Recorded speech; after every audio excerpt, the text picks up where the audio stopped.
No. Yeah, you don't want to do. All right.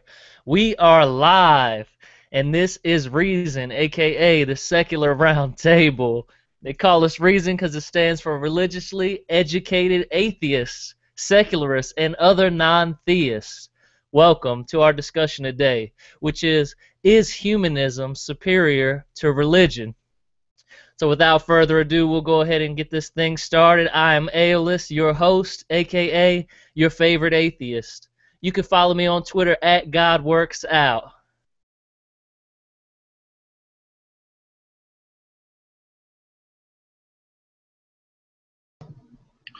And I'm the Godless Engineer. You can follow me on Facebook, Twitter, YouTube. Just put my name in the search engine and you'll find me.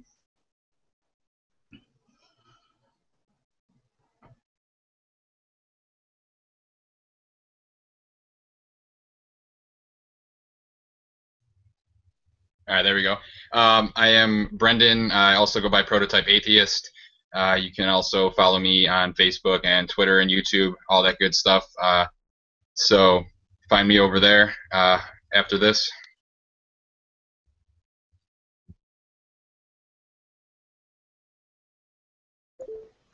And I'm Tyler Moon. I'm one of the admins over at Philosophical Atheism. You can find us at PA Atheism, and on Facebook we have a website as well as a Twitter. One of the admins is over there with Aeolus as well.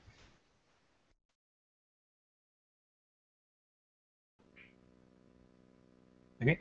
And I'm Godless Glen. Essentially, I'm Godless Glen everywhere: Facebook, Twitter, Tumblr, YouTube. Yeah. So, yeah, that's how you can find me. And if you need to send an email, godlessglen@gmail.com. So. All right, thank you everybody for your introductions. Thank you to all the viewers right now. Shout out to all our viewers on YouTube right now. They're going to be asking questions, so periodically we will pause in between chats and answer those questions. So to go ahead and get this thing started, I guess I will begin. Is humanism superior to religion? And I have chosen the aspect of this conversation which is, let's call it the treatment of people. So, do I think that humanism is generally superior to religion? Absolutely. And for the reason that I just listed, which is the treatment of people, I'm going to expound into that a little bit. So, generally, humanism has many definitions. For the sake of simplicity, I'm going to go with the definition of humanism tonight, which means simply to value humanity and basically your fellow humans more than you value anything else, to include supernatural deities or anything supernatural. So just basically, off of what I've just said, you can already tell that humanism is going to be superior to religion. One reason for this is that it values people. Now, I'm not saying that religion does not value people, but we have seen tons of examples throughout history where religion has discriminated against groups of people, murdered groups of people, etc., etc., etc. We're not going to make this any longer than it needs to be. Number two, religion is used and has been used to control people. Now, when you get into that word control, if you view your fellow man as your equal, essentially humanism, you're not going to be interested in controlling him per se. So just the simple fact that religion has been used throughout humanity to achieve political agendas and control masses of people, mostly for negative outcomes, is one of the reasons why humanism is superior to religion. Number three, I'm going to make this very brief. Fighting wars, the Crusades, Inquisition, genocide, slavery, all of those things are examples of how religion has been used to harm other groups of people or humanity in general. Almost everything that religion has done throughout history has harmed someone. Yes, there's some good that comes from religion, but the good should never, ever, ever have to be compared with the bad. And generally speaking, humanism, as far as I know, maybe anyone can provide some examples out there, is not being used to harm anyone. It's being used for the benefit of humanity and the benefit of society.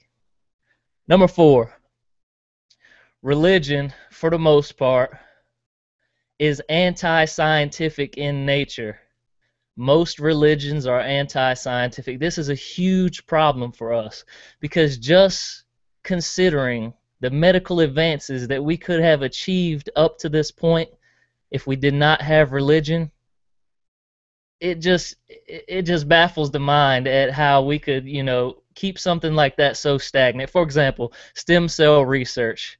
Christianity here in America is one of the main reasons why stem cell research is hindered. Now, they have made some advances in the past decade, but it is still generally hindered, and we're unable to prevent all sorts of diseases and do all kinds of things that we would be able to do if religion was not doing that. That's very sad. Number 5, any doctrine, any text, any dogma that tells you that someone else is less than you, or you can stone someone else, you can mistreat someone else, anything that you would not have done to you, and that doctrine tells you to do it to someone else, is, in my opinion, is bad. Humanism is not that. As I said, humanism is the value of your fellow man, which means you think he is just like you, the golden rule, do unto others as you would have them do unto you. And that to me is why I think that humanism is superior to religion. Take a swig there, clear my thoughts. So we're going to go ahead and keep this thing moving. Up next is the Godless Engineer. We're going to keep this thing short and concise. Put 5 minutes on. I think I went just a little bit over there, but I'm going to turn the volume up. All right, Godless Engineer. All right. Thanks, everybody, for joining us tonight.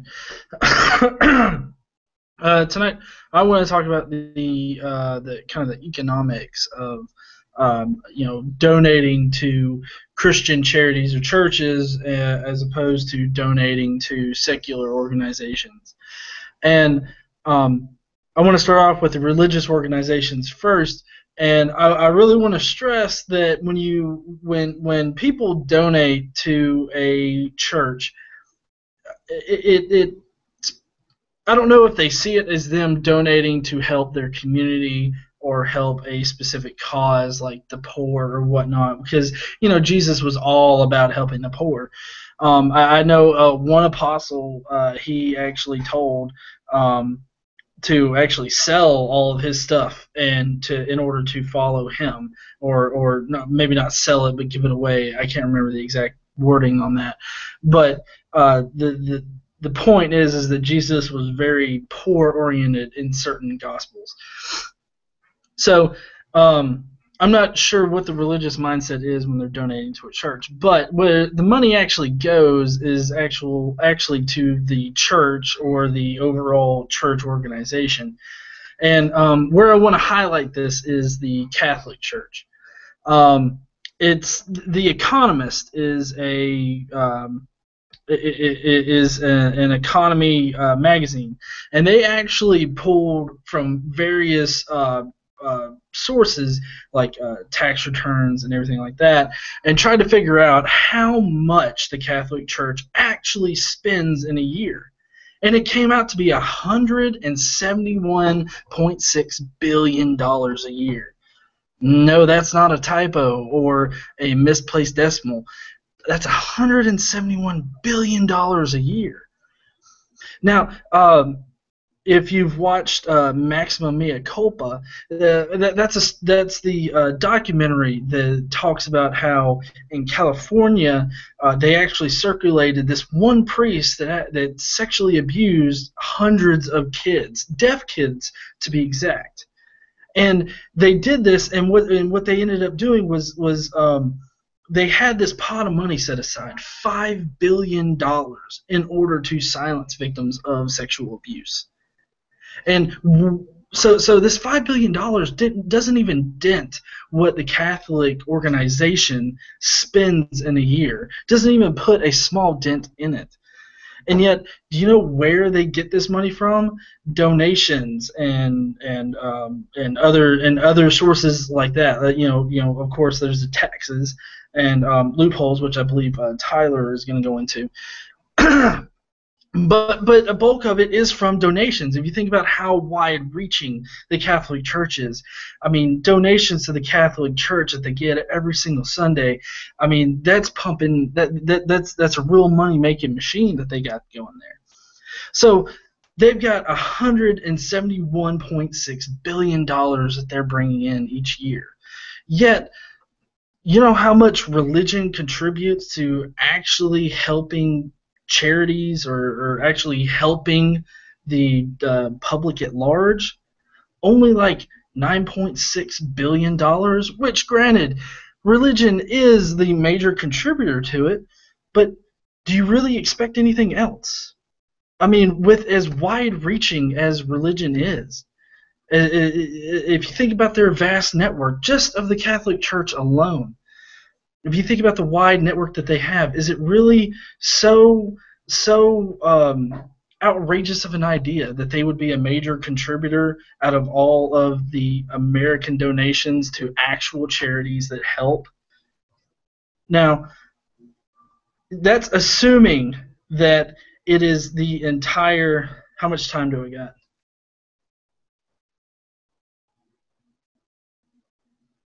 Can you see me?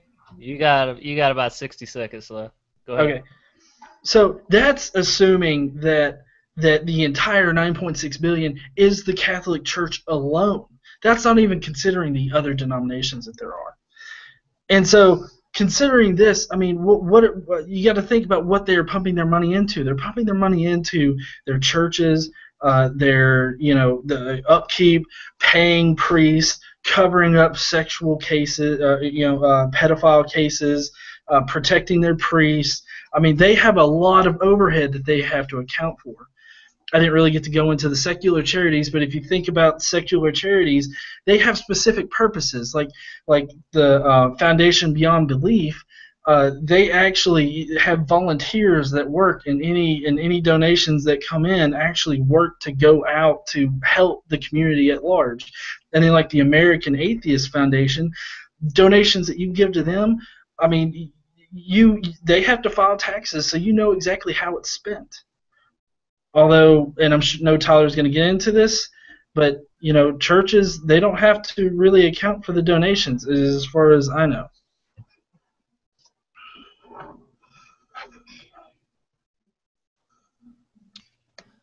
All right. Yeah, I mean, that was a pretty good staying on track there.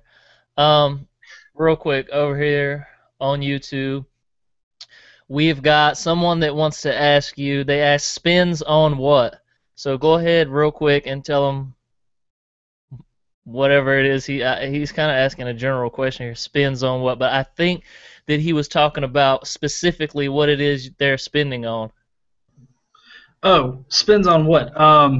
Like churches in general, they spend on the preacher's salary, janitorial services for the church, church upkeep, materials for the church, everything about the church. And then not only that, but I mean, then you got to think about the donations for missionaries.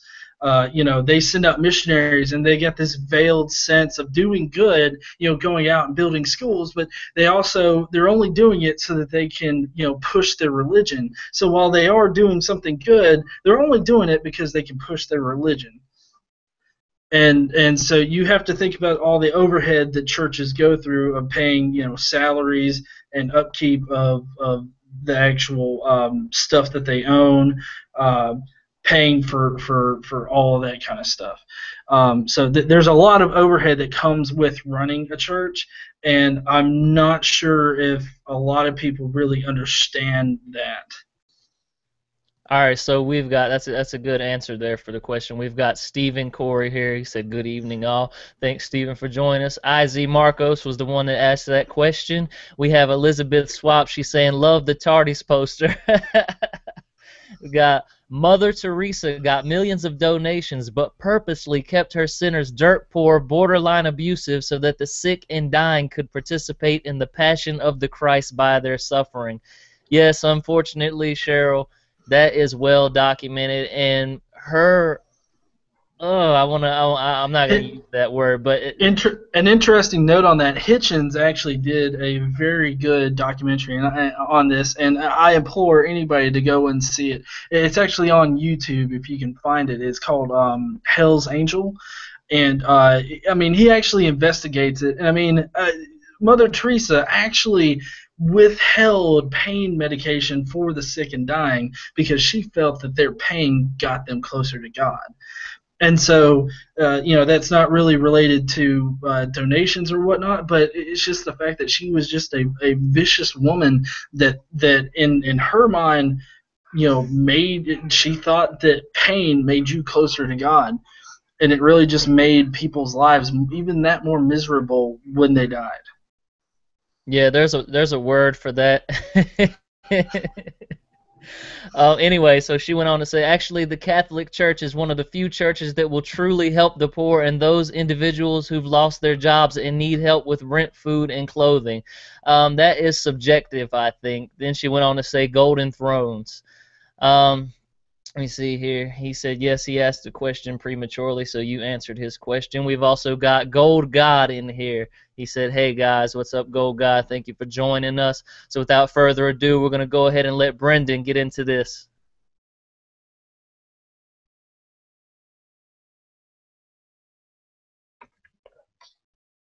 All right, yeah, thank you. A lot of good points there. Obviously, we all know the Vatican has quite a bit of substantial wealth that they hoard. I guess the current Pope has gotten a lot better, at least. He doesn't sit on the golden throne and wear all the jewelry, the rings, and all that and everything. But that's kind of superficial because it's not like the church doesn't still own all those things. I don't know what the number is that, somebody has placed, a number on the amount of wealth that the Catholic Church owns and that what the Vatican owns. And it's pretty substantial, and it could go a long way towards helping people. But, setting that aside, I wanted to focus more on humanism, and specifically secular humanism, to differentiate it, since humanism is a term that could be kind of applied broadly, could even be applied, towards spiritual or religious things. So I think it's important that we make sure that we recognize that we're talking about secular humanism. And basically, a pretty simple definition for secular humanism is that it embraces human reason, ethics, and philosophical naturalism, which is basically, science for natural explanations for existence and things like that, and how life came to be. It's kind of a unified way of looking at, the Big Bang through evolution, abiogenesis, all that. And specifically, it also rejects religious dogma and supernaturalism and pseudoscience, superstition, and all that, as it relates to morality. So I think that's important to note. There's no dogma in humanism. There's no set of rules that you have to follow. It really allows a lot of freedom and individuality to express yourself and to kind of maybe have different thoughts or different ideas from others who also identify as humanists. So that's really important because, religion can be really dogmatic and really restrictive as far as what it allows you to believe or the ideas that it allows you to have, especially about things like morality. And, as far as morality, I won't touch on that too much because I know that Glenn's going to mention that later. But, basically, humanism allows us as humans to set our own moral standards based upon what we can see as right and good and what we all can almost universally agree upon, as opposed to what some God allegedly says or what somebody wrote down a long time ago. And even if we can clearly see that those things are disagreeable or harmful, there's little room for debate as far as that goes within the scope of religion. So I think one main advantage of humanism is that it allows us to credit people when they do good, when they accomplish things.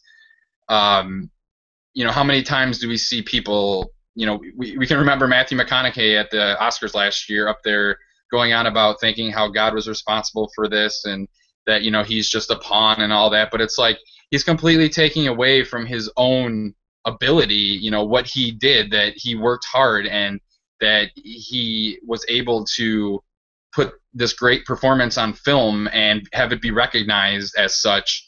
But instead of taking that and saying, like, I worked really hard, I put the effort into this, he kind of like brushed that aside and was like, oh yeah, it's all God, it's all him, I had nothing to do with it. So, and then on the other hand, you also know we see athletes all the time too after games. It's like a cliche. It's like, oh yeah, the first thing, oh, I got to thank God, and it's like, all right, so what happens if you would have lost? Are you thanking God then? It's because is God only responsible for successes, or is he also still there when you fail? And obviously, people on both teams believe in God, so it's like, what did you do to not earn God's favor this week if you didn't win? So, it's not to be egotistical, certainly, by any stretch of the imagination, but definitely to at least take, credit for when you work hard and you accomplish something. Another example is like, when somebody has some disease cured or goes through some difficult surgery and they come out and everything's okay and they're going to recover. It's like, don't thank God, thank the doctor, because they're the ones that did the work. Thank the science that allowed you to come out of that and be able to live. So give credit where credit's due, basically. And also another aspect of that is, we can also recognize human foibles and, failings and things, but without, the guilt that's associated with religion. We don't have to say like, oh, we're guilty of humans being sinners and all that. We can kind of just make sure that we know that people aren't perfect and recognize that, but we don't have to make people feel bad about it. We can accept that and deal with that as human beings. And I think one last point that I want to make is, before I pass it on over to Tyler, is that, with religion, it's like anytime something tragic happens or whatever, it's like people always say, I'll pray for you, or I'm praying for you. And it's a nice sentiment in that, they're thinking about you, certainly, because there's nothing wrong with that. Obviously, we all want people thinking about us, especially in difficult times, and giving us support and things like that. But a lot of the times when people say that, that's really the end of it. They're like, oh, I'm praying for you, and I can't really do anything else to help, so that's my offering to you. So with humanism, it's like, can I do anything to help, even if it is like being, somebody to lean on, be there for just emotional support, even if you can't be there in person, or financially supporting someone or anything like that. Because when you say, like, I'm praying for you, you're like assuming that there's a God up there that's going to say, oh, well, I hear your prayers and I'm going to, decide if I want to take action or not. And then you're kind of assuming that things are going to get better just because of that. And then if they don't, well, maybe God had a different plan and all that. And so with humanism, it's more involved. You can actually try to reach out to people and help them instead of relying upon some God up there. So that's pretty much my thoughts. I know I'm probably stretching a little on time, so I'll shoot it on over there. All right, real quick, we've got, I'm going to butcher this name, Dark Sohishoe. I probably butchered that. He said, yes, he pointed out that she took credit for other people's work. He's referring to Mother Teresa. And then we've got Stephen Corey down here, if you want to address this, Brendan. He said, exactly, ask these missionaries to go to Africa and not take a Bible or talk about God once. Would they still go? I think not. That's questionable. I think certainly some people would, but the fact that it is centered around preaching the gospel and spreading the word of Jesus and all that, and there are often times where their aid that they're giving to these people who need it is dependent upon them accepting the information that they're giving. They at least have to listen, and sometimes it even goes beyond that. Sometimes they even have to accept it and say, like, oh yes, I believe Jesus is real. I believe that he can help guide my life. I feel him in my heart, or whatever. So certainly there does seem to be contingencies there. I don't want to paint with a broad brush. Certainly that's not always the case.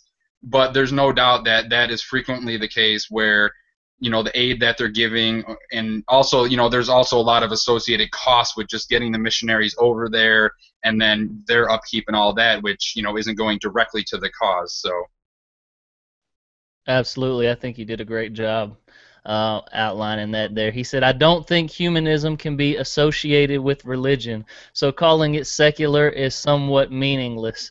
For the most part, as I mentioned in the beginning when I was addressing the definition of humanism, some people have different definitions of humanism. Some people do invoke religion and dogma when it comes to humanism.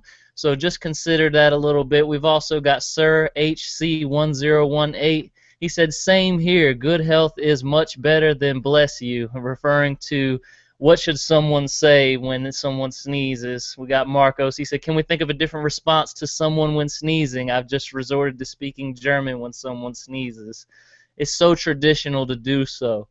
But without being too verbose here on these comments, I'm going to let, is it Tyler who's next? That it is. All right. It's all yours. Thank you, sir.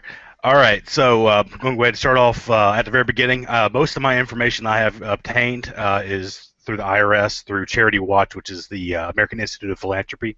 They are a watchdog organization for, they observe over all charities in the United States, and they basically grade everything on a scale of like A through F, you know, just like you would on a report card.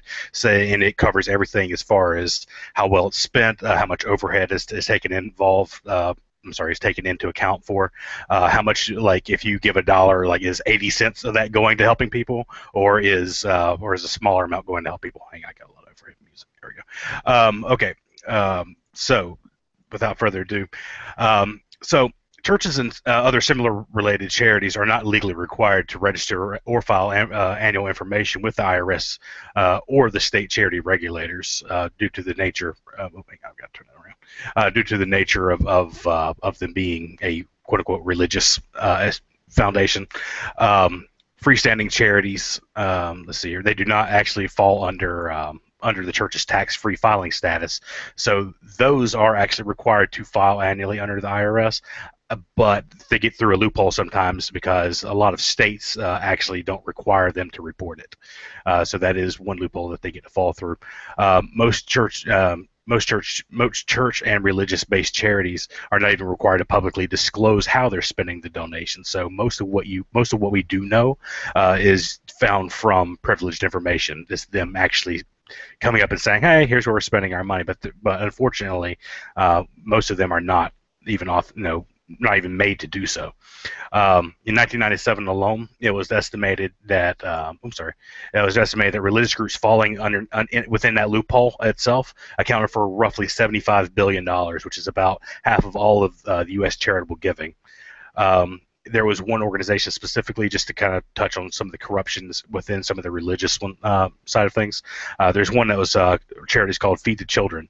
It was actually labeled by this organization as the quote-unquote most outrageous charity in America.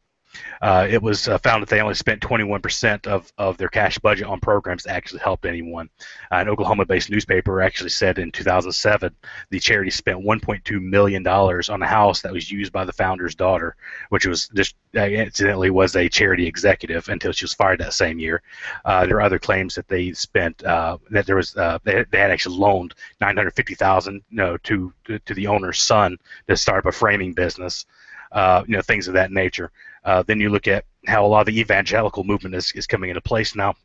They're cattle herding people in, playing off of people's emotions. They're getting people all riled up, feeling guilty, feeling that that they need to give, and they package this thing that by giving to us, we have the ability, we have the outreach that's necessary. We have people that can go there, and that can do the things that need to be done.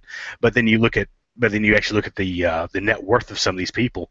Was it Joel Osteen? I can't pronounce that guy's name. That guy alone, his net worth was $40 million. Joyce Meyer was right at $10 million. And Time Magazine had listed the top 25 of the most influential evangelicals of our time. And incidentally, and this is kind of a side note, and apologize if it touches racism, but incidentally, over 90% of them were in the Bible Belt, and they were all of the same denomination, the same political pool, things of that nature. So I'm not going to go too deep into that, but they basically evangelicals themselves have turned their own religion into a little bit of a mockery, cattle herding people in. But then you look at the focus of secular charities versus religious charities. Religious charities do apply directly to people, as in, so if something happens, those are the ones with the feet on the ground, actively handing out things. But again, they got their own agenda. They're doing it, yes, to help people, but mainly so they can spread their word and they can personally grow. Most of the top-rated charities are actually secular in nature, which I tried to provide a link in the YouTube channel, but it wouldn't let me of either one. So if you need it, ask, and I'll be more than happy to get that for you. But most of the top-rated charities are secular in nature. You look at how secular humanists they handle crises. Take the Ebola that's going on right now. We see that there's an epidemic. What do? We send doctors, we send nurses, we send medical aid, we send everything we can with things that have literally no other ulterior motive but to help people that are in need during the time that they need it, so we can have a real world help, and we also have the knowledge to try to effectively restrain disasters instead of coming there after a disaster is hit and and essentially mopping things up. I had one link here. Let me put the thing back up here. There was an article put out by Pathos that it covered a nice bit about how who donates more. Is it religious people or is it secular people? It was kind of interesting because of course down here in the Bible Belt where I live, it came up as if you look at charity as a whole, it came up as our area donates the absolute most, but that took into consideration secular and religious charity organizations.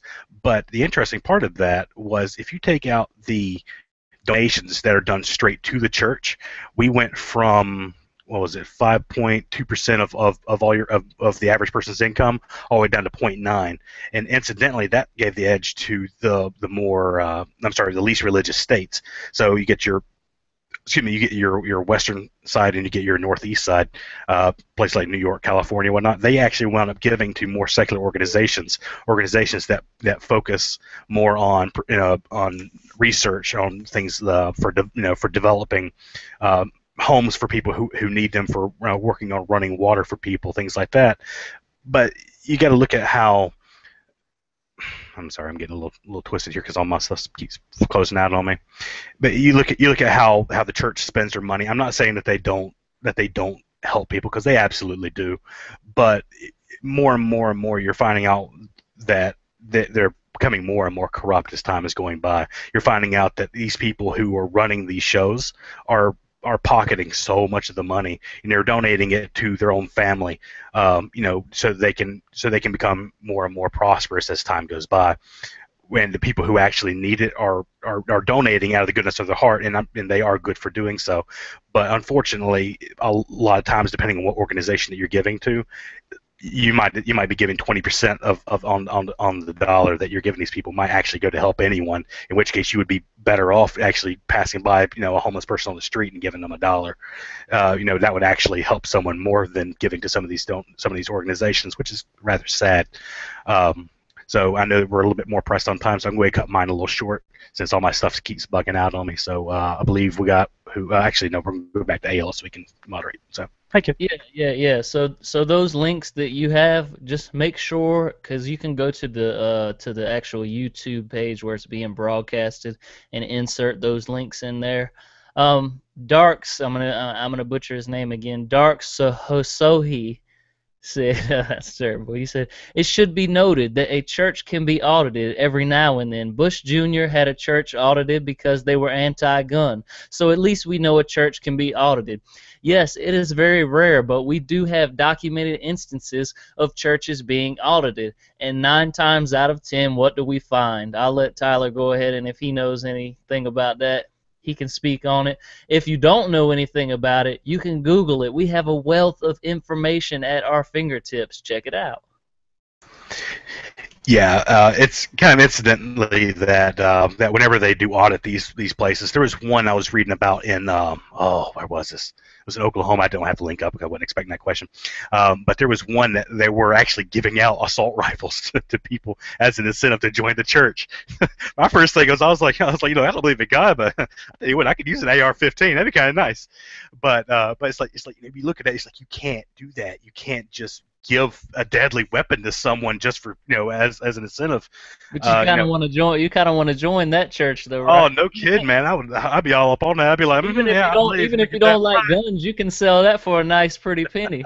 Yeah, no kidding. Now I could actually take that and make a good grand off of it, and I could donate that to someone. That would do a lot of good. But on a little bit of a similar side note as well. But you look at how our nation specifically is split.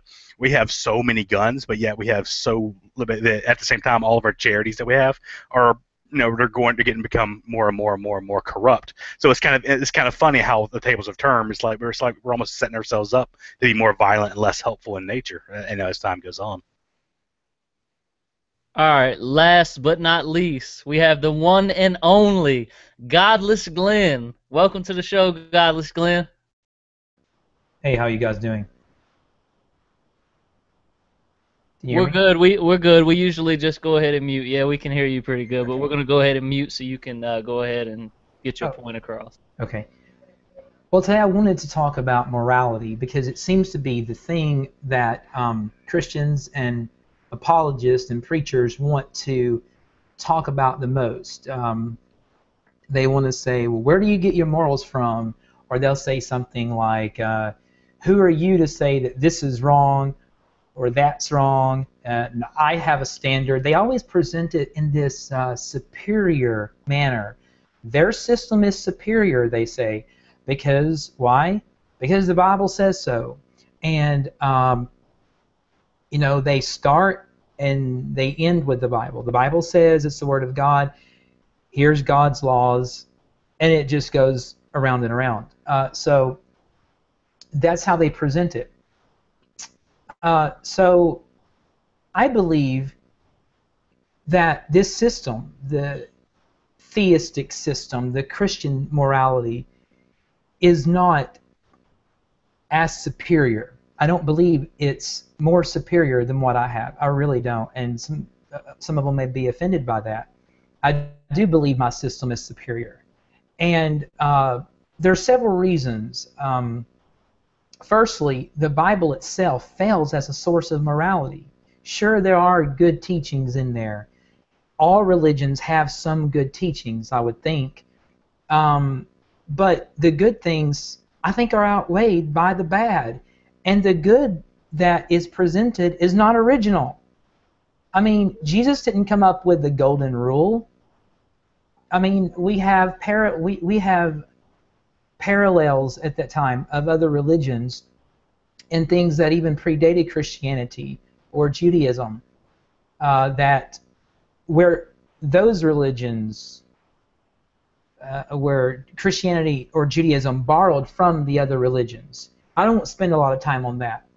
But I want to show that the Bible, I think, fails as a source, as a blueprint for morality. Because we have human trafficking, we have forced marriage, we have rape, we have murder, we have genocide, we have infanticide, the list goes on and on. And this isn't things that God condemns, these are things that God is involved with himself, that he orders to be carried out. And he himself flooded the entire world because apparently he was so over humanity that he just felt like killing everything, every man, woman, and child. And so I will ask the apologist, how is it that it's morally right for your God to take innocent life? And they usually come up with some type of answer, but it's never satisfactory. It's never satisfactory for me. So I see all these atrocious stories in the Bible. And even if they didn't happen the way they are presented, we still have things throughout history, like the Crusades, the Holocaust, the Salem witch trials, 9/11. And of course, 9/11 is based on another religion, but still, it just goes to show you that a theistic moral system, I think, fails in comparison. I think it pales in comparison and fails in comparison to a secular morality. And now today's Christianity doesn't promote those lists of things that I highlighted. And I think that's evidence that humans have evolved. People of faith have evolved. No pun intended with that. But I think their morality has evolved. And we see them starting to accept gay people. And we've already seen that in this country that we've done away with slavery a number of years ago. And the next thing will be total acceptance of the LGBT community, I believe. And I think if you are the one that doesn't accept them, then you are the one that's immoral. There'll be a point, I think, where that'll be pretty much the way it is. So bottom line is, I don't think we need God to be good. I don't think we need belief in God to be good. And I think that we are fully capable of forming good moral systems without any of this religious stuff. So that's basically what I wanted to say about that. You finished about a minute early there, almost a minute and a half early, so I'll let you go ahead and address these comments. We've got over here. We've got some Iz Marcos. He said, "My goodness, wall paneling in the entire room. Haven't seen that since I lived in Philly back in the 90s. That's not really relevant, but is there anything that you would like to say about that?" Well, this is my office, and well, you can't see on the camera, but my other room over here is completely different, and then I've got a pool table in this other room here. But I made this room my office because it's kind of private in a way. So, yeah, I don't really like the dark paneling, but, you know, it is what it is.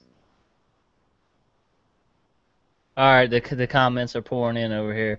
Cool. You've got Iz Marcos again. "Godless Glen is hitting the nail on the head. I've gone into this with a guy named Rology. He was questioning me where my morality came from, while his only claim..." There's the minute notification, so you can see that you really stayed the course there. Hey, but anyway, this guy is applauding you for hitting the nail on the head, which I think that you really did, because well, thanks. Christianity fails when it comes to morality. You've got Cheryl Legault here. "Absolutely, the Bible fails as a moral compass." That's pretty much what Godless Glen was saying. "Allow assisted suicide," says that's that name. That name, that's all I'll say. That's a pretty good name. "Yes, secularism is superior to religion. Despite the founding fathers being deists, in parentheses believing in God, they formed America as secular, and America was ahead of the world." Anything you'd like to say about that, Godless Glen? Yeah, I think that's pretty important. I love how the Christian leaders will want to spin America as, you know, as a Christian nation. This is a Christian nation. We are under God. It's on our money. Well, that was added much later than the fact, but who cares if it's on the money? I mean, I'm not under your God. I don't really care, you know. And yeah, I'm glad that America was set up as a secular nation, and you know, freedom of religion also means freedom from religion. And I've heard preachers actually say, no, it does not. And I find that insulting. So. Yes, that's very insulting. We've also got over here Allow Assisted Suicide saying, "Up until it started to become everything, it was founded to protect against a theocracy." Yes, it pretty much was. They were fleeing religious persecution. It's kind of funny that as you need to go check out Prototype Atheist's video on this. I believe it's called the Christian Pseudo-Persecution Narrative. Is that right, Brendan?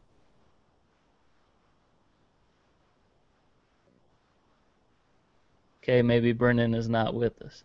He has a great video on that. Oh, there he is. Yeah, no, sorry. It just took me a minute for the unmute to pop up, but yeah, no, that is the name of one of my videos for sure. I also did another one called Yes, America is a Christian Nation, that kind of goes into that whole subject matter of the claim that our government is based on the Bible or Christianity, and just kind of addresses all of that. And just, quickly, I'll just kind of run through that. Yeah, obviously, like, the pilgrims that came here originally were leaving England so that they could practice their religion as they wanted to, because the government there wasn't allowing them to, because they disagreed with it. Obviously, it wasn't the pilgrims that set up our government, but at the same time, the founders of our government also set up our country specifically as a secular country, specifically in the very first amendment to the Constitution, mentioning that we have freedom of religion. And if this were meant to be a Christian country, then they would have pretty much spelled that out. They would have put Jesus or Yahweh in the Constitution, which they failed to do. They refer to only, a general kind of creator figure, as you mentioned, because many of them were deists, and that certainly doesn't specifically call out the Christian God or the God of the Bible or anything like that. So yeah, certainly we are a secular nation. Certainly everyone's free to practice their religion, but we're also free to not have any religion imposed upon us, especially through the government. So yeah, go ahead and check out those videos if you want some more of my thoughts on that subject. I also did a video about America being founded on Christian principles, and I outlined why America is not founded on Christian principles, and it is not. The Constitution does not have a biblical background whatsoever, and you can find that out simply by reading the Bible and then reading the Constitution, which does require some time, and that's why people don't actually do it. But I'm gonna head this back over to Godless Glen, because we have a pretty good comment here from Stephen Corey. He says, as the youth grow up more accepting of the LGBT community, they will see the flaws in religion. A lot of these churches are recognizing this, so they are becoming more accepting, not to be accepting, but to keep paying members. Would you like to speak on that, Godless Glen?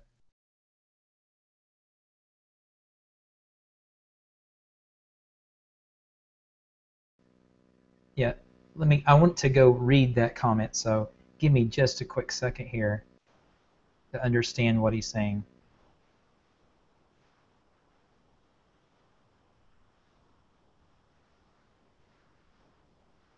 While you're reading it, basically what he's just saying is that they're accepting gay people, just to use the LGBT community as an example. They're accepting gay people, not to be accepting, but because they'll have more paying members, more people in the pews, more people keeping the church going.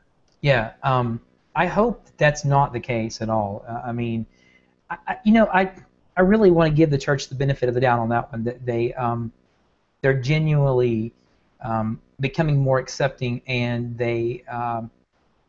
and their morality is evolving and morphing into being more accepting. I think that's more likely. But I mean, I also know that many of the churches, especially some of these larger churches and things like that, are motivated by money. They're motivated by greed. So, you're going to have a little bit of both of that, I would think. All right, we've got another thing here from Cheryl Legault. Evangelical mega churches are the worst for greed and corruption. They take in far more than they give out in charity. I have belonged to 3 different ones in my Christian days. So just to speak on this for a minute, in the grand scheme of things, because since we didn't really answer the question, that one of the questions that I wanted answered with this, which is, why don't we see atheists out there being productive? Well, not only are we a minority and we're so outshadowed by religion, but we do not have the means to do what religion does. Now, even if religion only gives 20% of what they take in, if they only use 20% and put that out, but they are taking in billions and billions of dollars, that is so much more than what a humanist organization may take in if they only get thousands of dollars, and they give 90% back to the community. They're still not able to compete with religion on the quantity basis. But as far as the quality goes, it is really much better than religion, and they're giving much more back. I'm going to throw this one back at the Godless Engineer so he can speak on that specific comment. Would you like to speak on that, GE? Yeah, as far as mega churches go, they are the worst. I mean, as mentioned before, Joel Osteen, he's worth like $40 million. It's obvious that he doesn't need that much money in order to peddle his crap. But as far as how it compares to secular charities, secular organizations, we are growing, but I really don't see us as being as big or as begging as the church is, because if you think about it, the atheist organizations or secular humanist organizations, they really just kind of put themselves out there like, hey, we're an organization, we do this. And, of course, they promote themselves on social media and whatnot. And, like the American Atheist Foundation, they promote themselves through billboards and TV advertisements.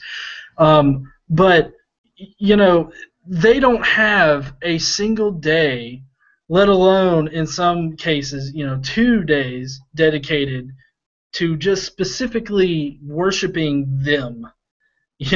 Like going to a facility for American atheists and like having a meeting, and then at some point during the meeting you pass around a plate and you donate to it. You're not getting that kind of donation from people. You're getting a donation from people that actually want to help, that are consciously thinking, well, I want to help, fight for First Amendment, cases. So I want to give to the American Humanist or the American Atheist organization, or whatever organization that you feel suits the needs that you want to donate to. Another point is that the secular organizations are sometimes organizations that you wouldn't think of that you would count in the secular thing, because secular just means that religion isn't a part of it. So, like, for instance, Doctors Without Borders, that's a secular charity. And I know recently there was actually a weekend long, I think it was either a 48-hour or just a 24-hour long event on YouTube where really popular YouTube atheists were hanging out the entire weekend, generating funds for Doctors Without Borders. I don't know the specifics on how much they generated, but there are things like that. So I mean, as far as like with mega churches go and with churches in general, I don't think secular charities or secular organizations are ever going to reach those levels of donations. But at the same time, they're not as begging and whatnot, and they're not as deceptive as those organizations. Very good, very good. We've got one last question here this is the last question that we're answering, because we did very well to manage this and keep it under 1 hour. So this is the last question. I'm going to let Tyler answer this one.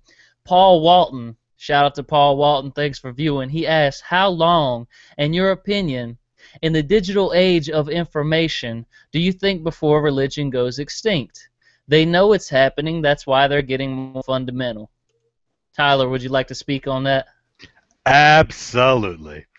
No. All right. So first off, I want to go ahead and add in that, as everyone knows, especially because of the way that our media has been changing, so everything's swapping to more of a social media.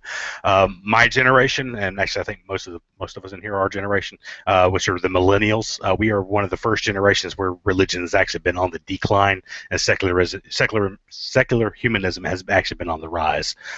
So it's definitely changing. Then you look at how it's all affected the LGBT community, and as it was said earlier, and that was actually, I thought that was a very good point as well. Just throw that out there, Stephen, about how the churches are starting to change how they're doing some things. So they're brazenly, glossing over, being like, yeah, they're fine. Let get them in here. It's it's not necessarily that their message has changed. It's that the attitude towards them is starting to change because they see that they're starting to go downhill. If I were to give you, to go ahead and answer your question, if I were to give you as specific as I possibly could, which I would be, it's a blind shot. My best guess is I would say over the course of the next 20 to 40 years, you'll probably see religion kind of really getting down there. And I do. Now I'm going to have to disagree with the Godless Engineer on this one. I do foresee that that secular humanism will be bringing in those kind of money, but it'll be a ways under where religion's going to have to step down pretty substantially before we start seeing that kind of income. What we do at my local group is basically like, we had an apartment complex that burned down. We all get together, and it's pretty much a 100% donation. Everything that comes in is everything that goes out. So we'll do a food drive. We go to Red Cross, we donate that. If there's blood coming in, we'll go out there and we'll donate blood. If there's like beach cleanups, things like that, to help out, keeping the litter down, so we can keep a little eye on the environment. We'll do things like that. But as I said earlier, we don't have the same resources as they have. That being said, I would be. This is a topic for another day, but I would be pressed to see what would happen if we tax the churches, because our government does have programs in place that has a social safety net, so things like welfare, food stamps, things of that nature, that actually helps people that they know for a fact are unable to to do it for themselves. And I think we could probably get more good out of taxing churches and letting the government handle it. Personally, and this again, it's a whole different subject, but I think we see a lot more good coming out that way. So to answer your question, I would say probably within our lifetime, you'll see secular humanism at least getting equal to what churches are today. But that's mainly because church has been on the decline for the past about 5 years or so. And it's with good reason. I think people were starting, because information is becoming more and more available, more and more people are starting to realize that, I think the old way of doing things is kind of dying out, and people are starting to realize that it's not real. So I mean, I'm not going to sugarcoat it for anybody. So I mean, if you can't substantiate your claims, there's no reason everyone should be getting together, throwing money at it, and pretending that you're better than everyone else. That's what it comes down to. And I think our generation is the first generation to become more and more accepting, and to start calling it out for what we see it to be. And I think I'm interested to see how the next generation handles it. But yeah, I hope that answers your question from my perspective, anyway. Very good, very, very good.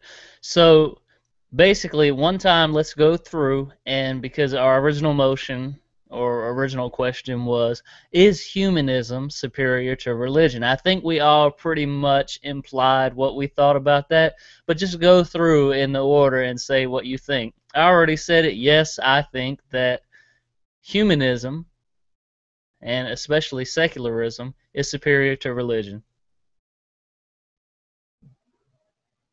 I most definitely think secularism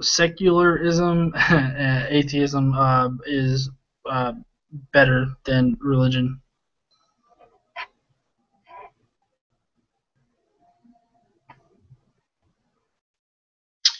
Yeah, I agree. Secular humanism is superior to religion for many reasons. The freedom, the individuality it offers, the the control over the finances as far as what goes to actually helping people, and the motivation behind that. So yeah, definitely. And also, basically, I think that religion, if you just take out the belief in God and kind of supernatural things and nonsense things, that's what people want to do anyways, is help other people. So basically, just take that part of it out of religion, and you have humanism. So.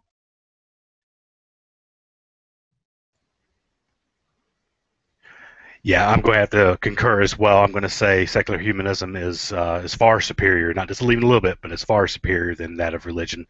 You look at the corruption that takes place, and how they give the resources that are available, and it directly goes against the very mission that they say that they have, which is sell everything you have to help other people. So if their most helpful base can't even follow their own message, it's easy to see how people who genuinely have no ulterior motive but just want to help better humanity is better. It's kind of a hands down thing for me.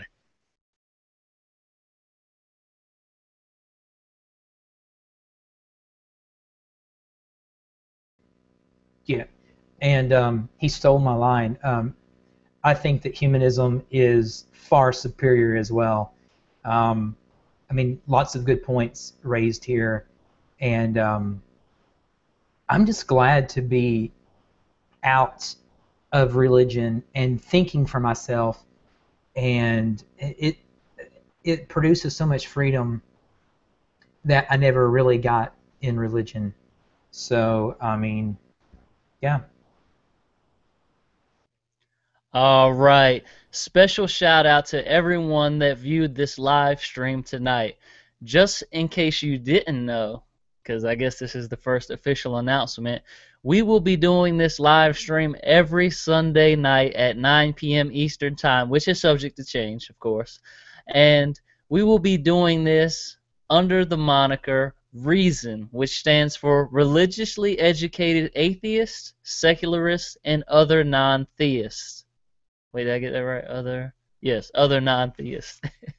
AKA the Secular Roundtable, if you don't feel like memorizing acronyms and their meanings. So, one last time, special shout out to everyone that views, special shout out to all of our guests here. We're going to go ahead and advertise our channels, our social media, everything, so you can get in touch and check all of these guys out. They are here, and I am promoting their channels on a daily basis simply because they produce great content. Please check all of these guys out. We are pioneers of atheism, because we are not being anti-theist as far as the definition goes when it comes to our stances on all of these political and religious manners. So go ahead, guys, and go ahead and advertise your channels real quickly. Channels, social media, all that good stuff, so all of our viewers know where to find you. Everyone that was not able to get your question answered, just send it over to me at facebook.com/Aeolus the Atheist, or you can send it to any of these guys at their social media, and they will be more than happy to answer your questions. I'm the Godless Engineer. You can find me on Facebook, Godless Engineering. I also have a website, godlessengineering.com. I have some blog posts there, and I have my list of videos, which I have to update, but you can see my old videos. I'm also on Twitter under Godless Engineer. I'm on Instagram, where you can see some of my daily life, as well as my son, who's amazing. Just find me. I have groups. I have a lot of groups. If you just put in the search bar for Facebook, Godless Engineering, we try to do our best to moderate it pretty well and keep the group pretty well clean and whatnot. So check me out, look me up, send me any questions that you got.